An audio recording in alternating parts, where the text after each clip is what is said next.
mga kababayan. Sa Senate Blue Ribbon Committee, tinanong ni Senator Rodante Marcoleta si Prosecutor General Fadulion kung totoo ba na si Diskaya ay ni-require agad o hiningan ng DOJ na magrestitusyon o magsoli ng pera.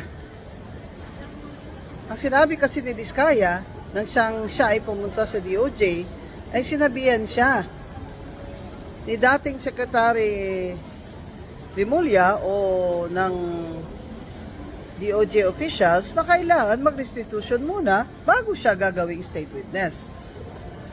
Kasi itong sina Undersecretary Bernardo na napakataas ng ranggo, isang buhok na lang pagitan nila ni Bunuan ay ginawa pang state witness. Diyan sa kaso ng mga flood control, kasama na diyan si dating senador na Bong Revilla. State witness si Undersecretary Bernardo, ha? Believe ka naman kung sino. Ano ba deal dito? Ngayon, nung tinanong ni Senator Marcoleta si Prosecutor General, sinabi niya na hindi yan totoo.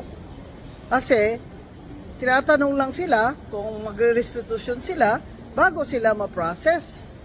Sabi ni Marcoleta, paano nga naman sila ma-process kung ini-require nyo sila na magsoli muna sila ng pera? Ibig sabihin ba, ako sarili kong opinion ito, para bang binibili mo ang pag-state witness mo?